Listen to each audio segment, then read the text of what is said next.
Good afternoon, ladies and gentlemen, my students.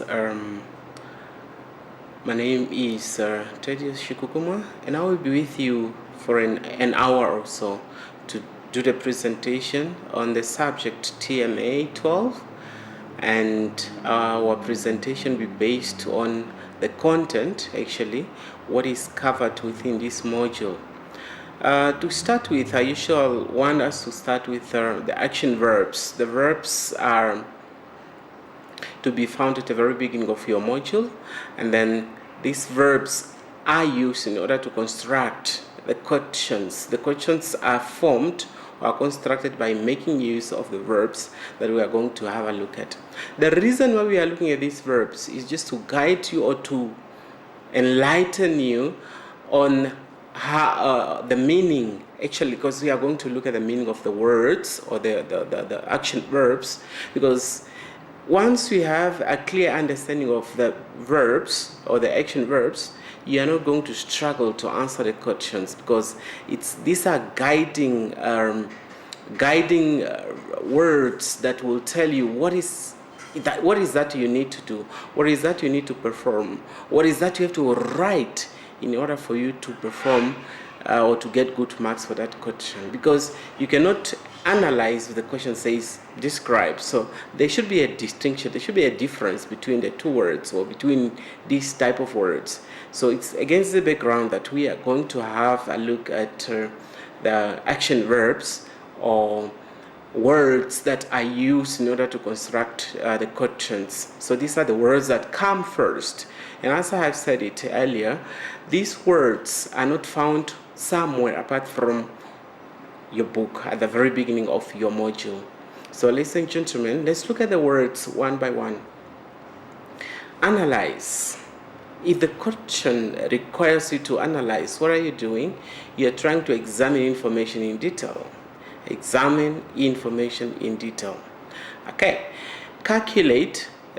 This is basically more on calculation, but of course in a subject like teaching and mentoring assessment, it's rare for you to find calculations, so therefore it might not apply in this instance.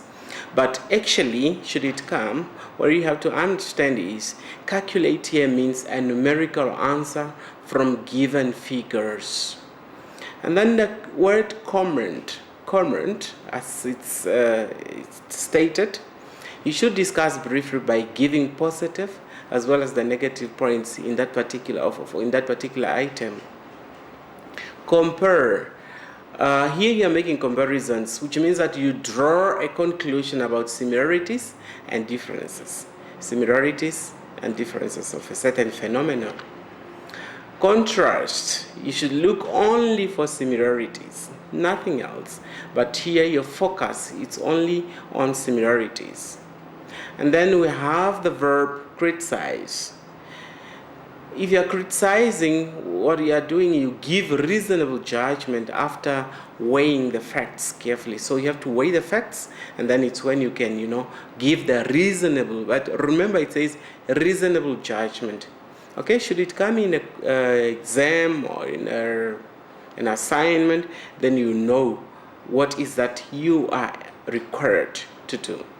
And then we have the verb deduce. Use the information provided in order for you to reach to the conclusion. Use the information provided for you to reach to the conclusion. And then you have the word define. The word define is quite a popular one because in an exam or an assignment, they always ask you to define. So therefore, you must know and understand the meaning of the word define. So if you are defining, you give the precise, brief meaning and features. Brief. That's also quite important. The word brief. Okay. We continue with the action verbs that are found in your study guide, very beginning of the study guide. Demonstrate. Show by examples. It says if you are requested or required to demonstrate, then of course you should show by examples. And then we move to the verb describe.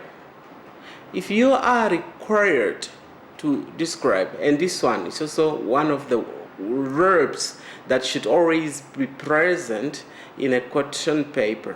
So you must know what is expected from you. You must know the meaning of the word or the verb describe. What does it mean? What you should do here, if you are required to describe, you provide detailed features for and against. Detailed features for and against.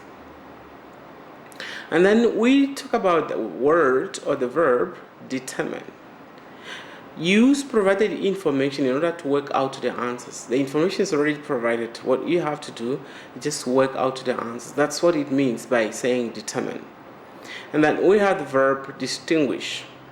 What are you expected to do here if you are required or if you are asked to distinguish? Of course, you need to describe two phenomena, and then you have to clearly give a difference of the two. So there must be a distinction. There must be a clear cross-cut.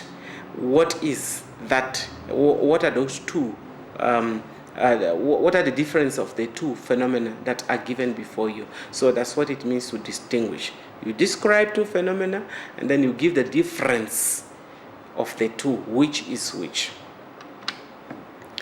The other verbs, we have estimate.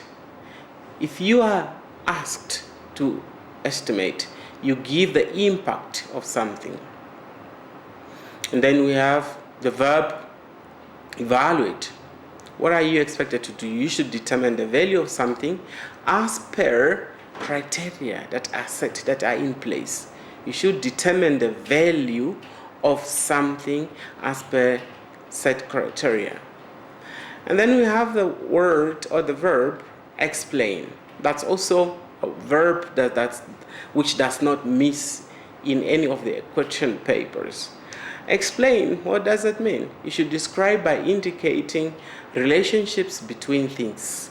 A relation that's more vocal, that's more important. A relationship or relationships between things. So if you are explaining, then that's what you are required to indicate. And then we have verb find. Find basically mean calculate, measure, or determine. And then the other verbs, identify, that can also be quite popular. I'm not saying you should ignore the rest. You should know all the verbs and know what is required from you, but I'm just putting an emphasis on the ones that are more popular and they are likely to be in a question paper. So you must know the verbs that are used to construct the questions.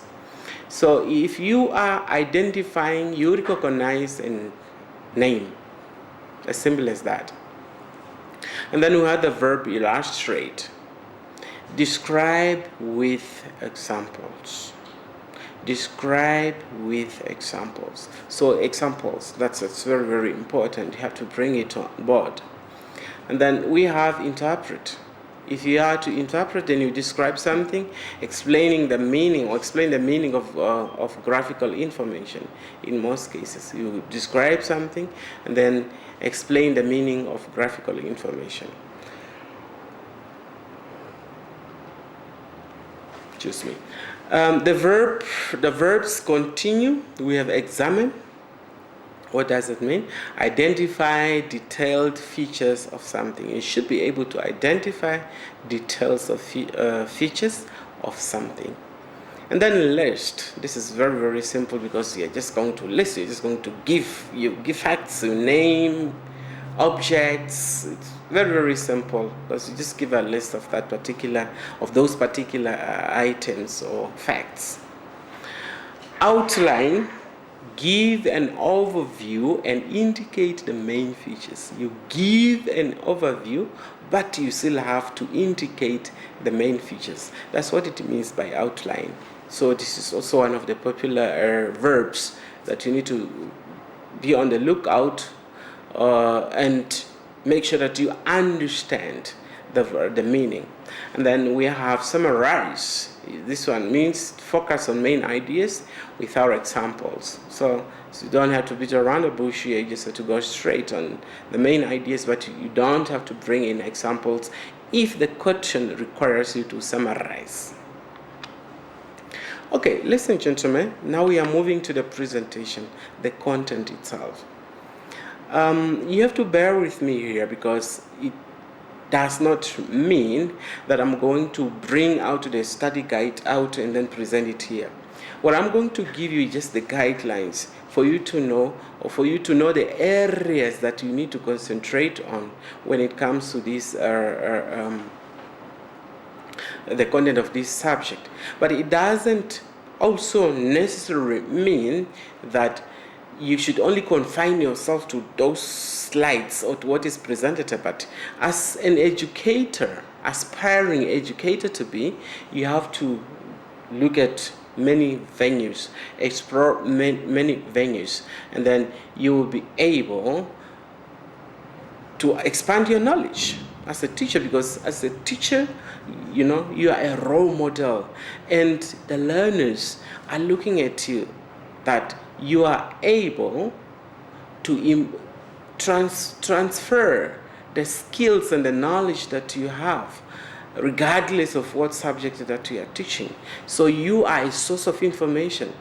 You are able to present to them and to the learners and guide them because you are knowledgeable. You are equipped with all the necessary information. So therefore, you should not confine yourself to the study guide. You can read as many books as possible. There are books that are prescribed by Iol, and you should consult those books, expand your knowledge, and then you will get there. Okay, so ladies and gentlemen, let's now look at the content.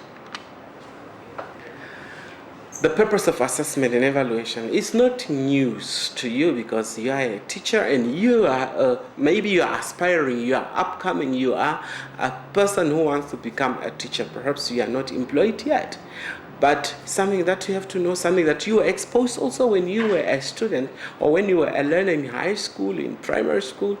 You have gone through what we call assessment and evaluation. You are assessed on the work that you do. You are being evaluated to see how many what basic competences have you acquired, have you mastered. So you should now understand the purpose of assessment. You write a test. When you were in high school, you give your learners a test now, since you are a teacher.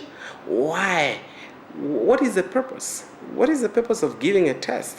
What is the purpose of learners who write examination? What is the purpose when you come in the class, before you introduce the lesson to the learners, you ask them questions that are related to what you are going to do or to the prior knowledge or in that particular topic. What is the point? So, because these are all either evaluation items or assessment. So therefore, you should know why evaluation.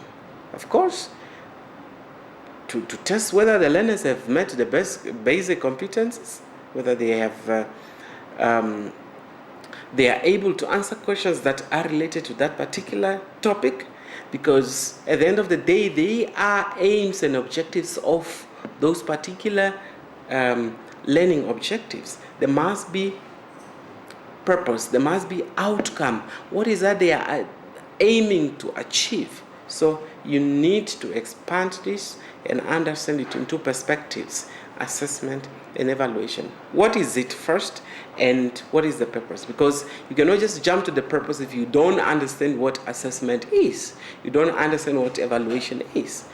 As I always say, you are not necessarily studying for you to get a qualification and you have your degree or you have your diploma, you graduate from IOL, but it's because you were memorizing. I want you to do away with this. Don't memorize. Understand. Demonstrate your understanding that what you have read, you are able to present it. You are able to say it. If I ask you what evaluation is, not only memorizing and then put it on paper when you're going to write examination, but you must be able to know, giving the definition by making use of your own words, but the understanding should be the same. You should not go astray and then you go and write about something that has nothing to do with assessment or evaluation. So it must be in that line. So therefore, the general understanding is very, very crucial. How holistic education should be about. If you're talking about holistic education, what should it address? What needs should it focus on? Why holistic education? So you must be able to tell how holistic education should be about, the area of focus. Very, very important. And then distinguish between assessment and evaluation. This is connected to the first point of saying purpose. Now you need to give the distinction. Which one is assessment? Which one is evaluation? If you're talking about assessment, I'm referring to evaluation. So totally different. So you must be able to get the definition or to get to distinguish. Go back again to the verbs that we have spoken about. We said verbs are used to construct sentences, or not sentences, pardon me, to construct questions. Now, there is the verb distinguish between assessment and evaluation. Let's go back to the verb distinguish. It said describe two phenomena and then you should give the difference of the two. And then there you are given assessment and evaluation. So you should be able to describe those two phenomena and you should give the difference of the two. How different are they? Which is which? Okay, so that's very important. Mentoring roles. What are the mentoring roles? Because as the subject said, it's teaching, assessment, teaching, mentoring, and assessment. TMA, teaching and mentoring assessment. So mentoring, that verb, as the title of the book or title of the title of the module, it carries value. So you must know what is mentoring roles, because as it said, let's say you come to a school for the first time. After perhaps now you are unemployed, you graduate from Iol, you look for a job, okay, you start. It's very hard. Okay, sometimes you get induction, sometimes you don't get induction. It's very hard to determine or to pick up in that particular career. Of course, you were trained, you are attending these sessions, we are presenting to you this, but now you are on your own. And then you have to do things your own way. So now the role of mentoring comes in, because you might be allocated to a particular teacher, senior teacher, head of department, to mentor you, to take you through for you to reach your maximum potential in your chosen career of being a teacher. So you should now look at the mentoring roles in your study guide. Reasons for lesson planning. Why? Why do we do lesson planning? Is it very necessary? If I've been teaching a subject for the past 10 years, teaching the same content, the curriculum has not changed, is it really necessary for me to do the lesson planning? Of course, you know the reasons. Formality. You cannot just go and take your book and you go and teach without the lesson planning. Even though you are not going to carry it, if you don't plan, you will end up teaching what was not supposed to be taught. You might teach a topic that was supposed to be taught maybe after some time because there's no plan. So you must understand the reasons for lesson planning. When you become a teacher, if you're not a teacher yet, you will understand what I'm talking about. you have to do the lesson planning. So it cannot be compromised. Currently in Namibia, so whether you are senior or you are junior, whatever category you fall at school, lesson planning is a must. But what are the reasons, apart from what I presented, you must find other reasons why lesson planning. We move on to importance of evaluating scores of learners in class. Why should you evaluate the scores of learners in your class? Let's say they have written a test, you have marked a test. Now you need to evaluate and see, okay, learner A got this, learner B got that. Where am I going wrong? Where am I going right as a teacher? So you need to evaluate the scores of learners in class. And you can also evaluate yourself and see, have I achieved what I have planned at the end of the lesson? Benefit of mentoring and coaching. Does it benefit anyone? If you are talking about coaching, we are talking about mentoring. Now, does it have any benefit to who? Of course, it does. To the learners, they are benefiting.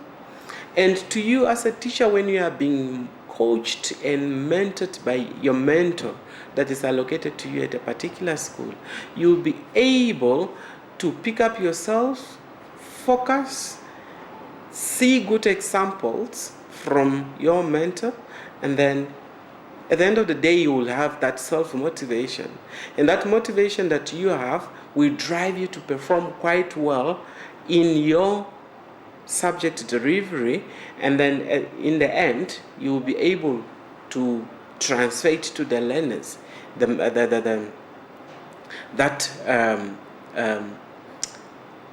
courage, that driving force, that yes, I have to get there and I must really get there. And then the benefits of sandwich feedback technique.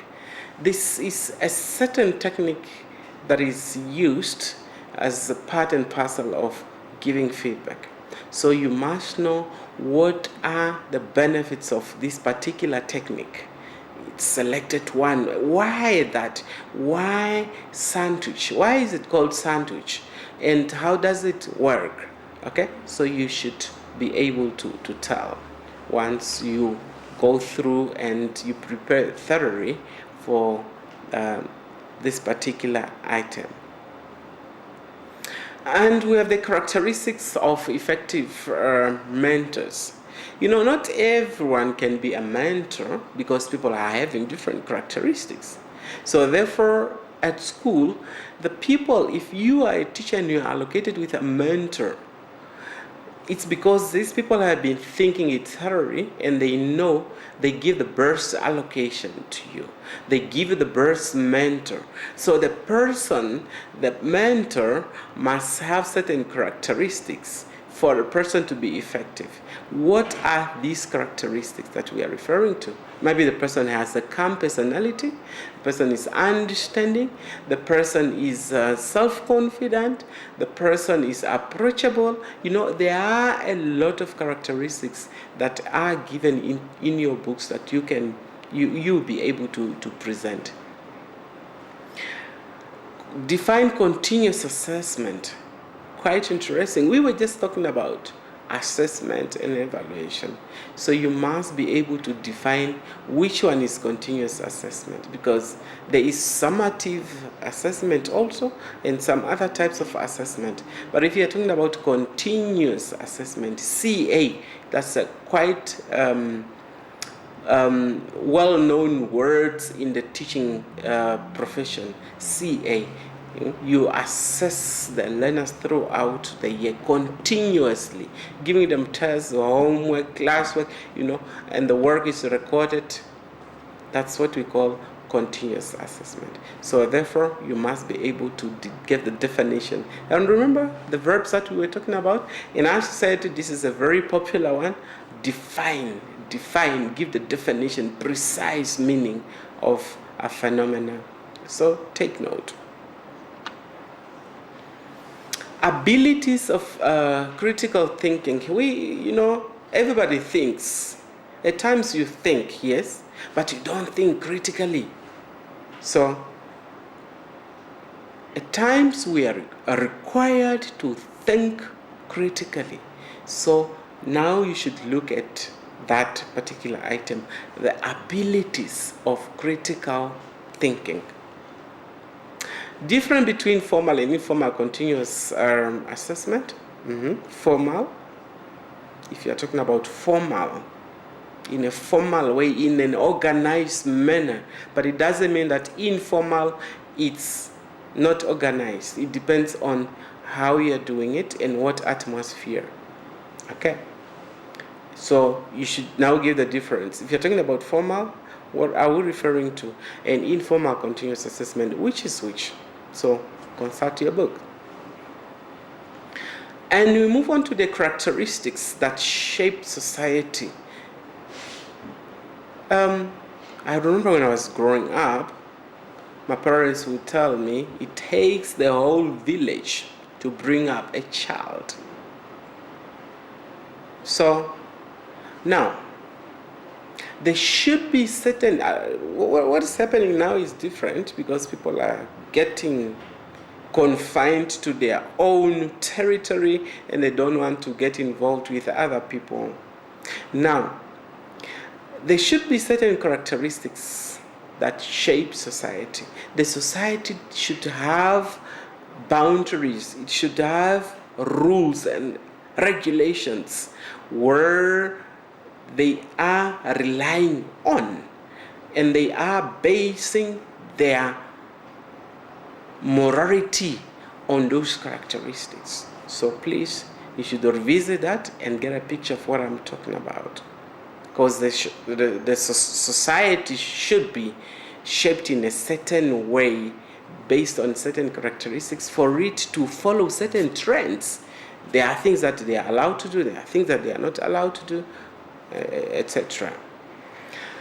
And then we have the strategies that help mentee to build a relationship with their mentors. What are the strategies? Because they are strategies. Because it's very, very crucial for their mentor to build a very good relationship with the mentee, the person that they are mentoring. Okay? The mentees are the people that are being mentored, while mentors are the people that are doing the mentoring. Okay, what are the strategies? There are strategies that can help to build a relationship with their mentors. So you should read about these strategies, because what is more focal here are the strategies, and then you have to bring it to a building of a good relationship. Intern teachers and mentors, you should also read about that. If you're talking about intern teachers, intern are the teachers that are still in the college or in the university, and they come to do either observations at schools, or perhaps they doing the teaching practice in rarity. So what should be the relationship between them, and how should they work, and who are they? You should also have that clear understanding of who are the intern teachers, and what are the roles and responsibilities of the mentors when it comes to the intern teachers that are just coming, let's say, for 3 months or 6 weeks or etc. So you should be able to talk about the intern teachers as well as the mentors. Teaching as a passion. I think gone are the days when teaching was a passion. These days now, people are going for teaching because of employment. I want to get a job. So you don't have teaching as a profession or as a passion at heart. That I love teaching, I enjoy teaching. So you should talk about, when is it really a passion? Is it just applying for a job and then you get employed, get your salary at the end of the month, like nowadays. Do you really have that passion that I really want to be a teacher? Because I love teaching. I love working with the kids. I love imparting knowledge or transferring knowledge and skills to the young ones, guiding them. I love perhaps doing counseling on them, etc. So teaching as a passion. So basically it covers a lot of things. The qualities of an effective teacher. That's very, very important. An effective teacher must have certain qualities. Person who does the lesson planning on time, and make sure that you are prepared before you go to the classroom. There are a lot of qualities that you can think of that are available, so please read those qualities. They matter a lot in your life as an aspiring teacher. If you have been teaching, it also help you, to shape you and to know, okay, so these are the qualities. I have to be this, I have to be that. I need to do that, I need to do this, but not the other one, because for you to be effective, you should have certain qualities that are admirable, that are connected or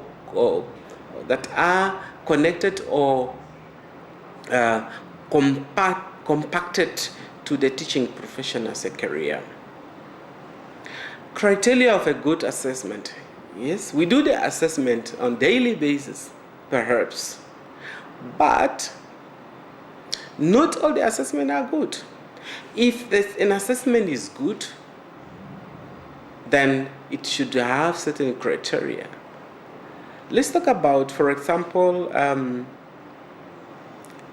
okay, if for example you are doing the assessment, it should be connected to the basic competencies of that particular subject. There should be aims and objectives. Why are you setting that assessment? So those are the criteria that I'm referring to. Values of a mentor, very important. The mentor should have certain values. We've spoken about a mentor and qualities or characteristics that the mentor should have. There should be values also. The mentor should have certain values. What are those values? Okay?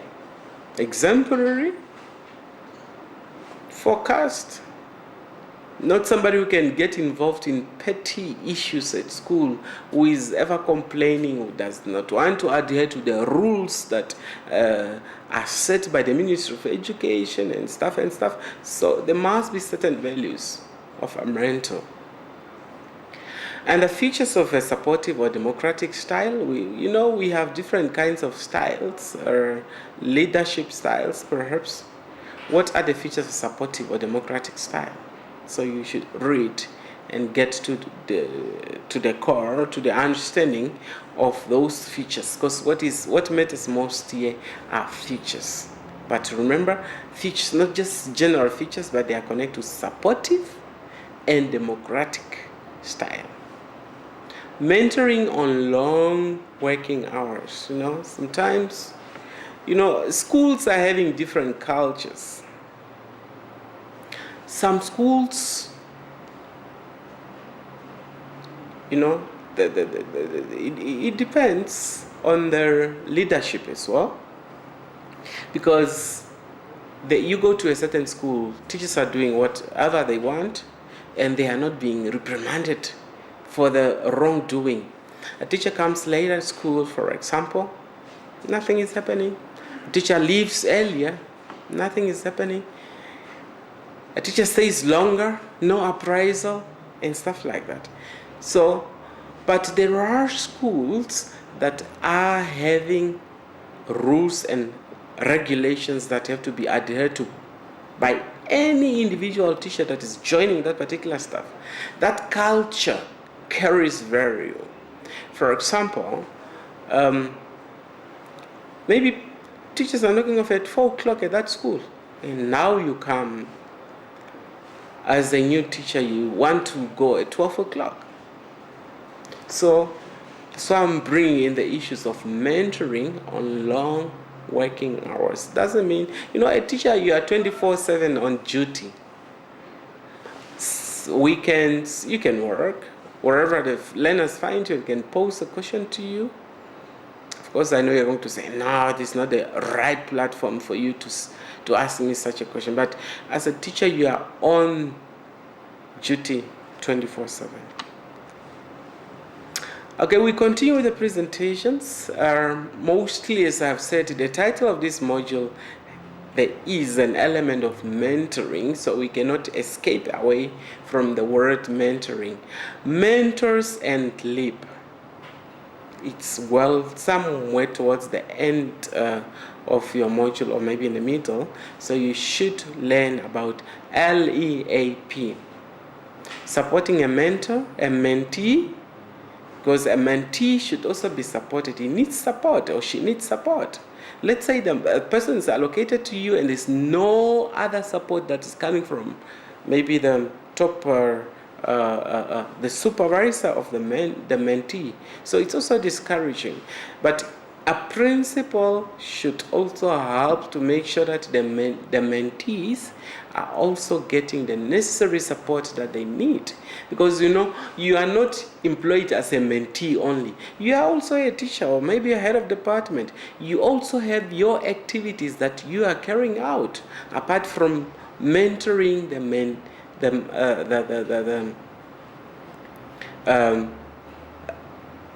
apart from mentoring the person that's responsible, who is allocated to you. Okay, but here we are talking about supporting a mentee, the person that's being mentored. So this person needs support for the person to perform in the classroom. So can be moral support, can be psychological support, it can be physical support in terms of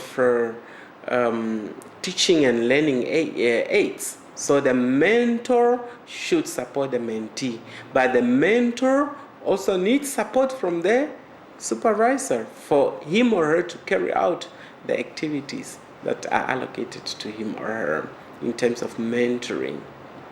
Definition. Let's look at the definition here. Constructive criticism. What is it? You must find the definition of the word constructive criticism. So we are very, very good at criticizing, whether we are supervisors or perhaps we are the subordinates. We do the criticism. Some people, they criticize anything. Whether the thing is good, they will end up criticizing. Whether the thing is bad, then that's even terrible. So you should understand what is constructive criticism. It's when you criticize not directly to harm others, but you are doing it with caution. With caution. You criticize in a way that is not going to destroy the other person, but it's going to build the person, because the tone of the voice that you are using. Let's say, for example, the teacher does not do well at school, does not perform, the learners do not perform as a result of maybe some negative issues on the teacher. Now, this person should just not be criticized openly and throwing words to the person, but the person must be treated in a way that is not going to be offended by the words that we are saying to them. So therefore, constructive criticism means you should approach others in a positive way rather than in a negative way, based on their actions or their the results of something that they have done.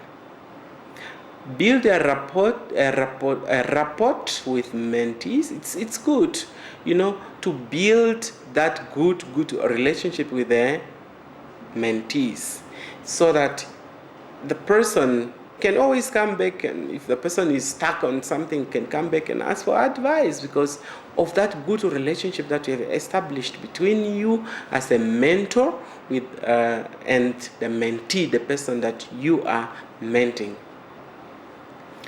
Okay. Listening, this is very, very important. Like now, when I'm doing the presentation here, there are people that are listening attentively, actively, but there are some whose minds are somewhere else. So now, the reason why I'm saying that I'm not labeling you, perhaps you are all listening attentively, but the fact of the matter is there are barriers to active listening that hinder, that hamper the active listening from taking place. What are those barriers? So you can look at those barriers that are affecting active listening. Guidelines for creating mentee portfolios. There are those guidelines that you have to go through to make sure how to create mentee portfolios. So they are in your study guides. Now we bring in the mentee versus the mentor. Now you weigh the two. You look at what are the features and characteristics of a mentee and what are the features and characteristics of the mentor. So you weigh the two. We have talked about the roles of the mentor, and what are the responsibilities of the mentee. What is expected from the mentee and what is expected from the mentor. So these are the items that you need to look at and consider. Criticizing and supporting of a mentor. Of course, you as a mentor, you are trying to provide mentoring to your mentee. But it doesn't mean that you should only expect good things to happen from that particular person that you are mentoring. But there might be also negative sides. So in this case, as a mentor, you should understand and find ways of criticizing a mentee. Qualities of an effective teacher. I think we've spoken about this. Qualities of a good mentor. There should be certain qualities of a good mentor. Characteristics for adult learners. Of course, some of you are adult learners. And you also find adult learners in your classrooms. What are the characteristics of such people? Ways in achieving best results when discussing feedback on observation techniques with mentee. Okay, you can also find out about these ways in your books. And then you connect to the discussing feedback on observation techniques. Feedback on observation techniques. Okay? I always say we are living in a multicultural society. What are the facts needed when addressing a person of another culture?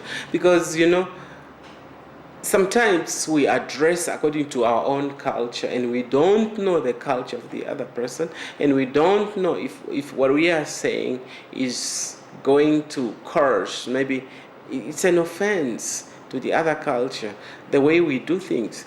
As a teacher, you must be very careful on addressing issues or addressing learners from your class, because they are from different cultural background. So you should know what to say and when to say it and how to say it to who. Very important. Questions to ask yourself before agreeing to be a mentor. As I said, you cannot just accept it because you want to impress the principal, you want to impress the head of department. If you are approached by your school principal or your HOD to be a mentor of an individual, someone, so you should ask yourself, does it worth it? Am I capable? So there are a lot of questions that you can ask yourself before you say, yes, I agree, I want to be that mentor. Okay. Building a relationship with a mentor. Now, mentor and a mentor relationship, how to build it, what you have to take into consideration, how to go about it. Oh, ladies and gentlemen, we have finally come to the end of this presentation. What I would like to urge you just to prepare thoroughly for examination.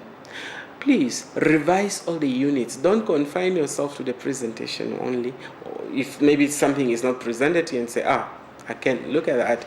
You should look at all the units and make sure, very, very important, you go back to the verbs. Go back to the verbs that we were just defining, that we have defined at the very beginning of this presentation. You should have an understanding, by now you should have an understanding of each and every verb that we have dealt with and answer precisely what is asked. Sometimes we tend to answer and fill in because that's what we have read. Look at the question and then you answer what is asked. If the question is asked you to define, there's no way you can go and distinguish. So very, very important. And some of you have been in the profession for some time. It's only the qualification that you are looking for. You must make sure that you utilize the experience that you have acquired so far as a teacher. And please, very, very important, do not leave any question unattended. Try to attempt all the questions that are in the question paper. Okay. I would like to wish you all the best of luck in your studies. So please, if you are stuck or you have a question, do not be bothered to call me. My contact details or cell phone mobile numbers are 0811480977 or 0812531801. And my email address, you can also drop me an email. You must move with technology, not only sending a text message that you are expecting back and it's long one. Instead, drop me an email. It's more official.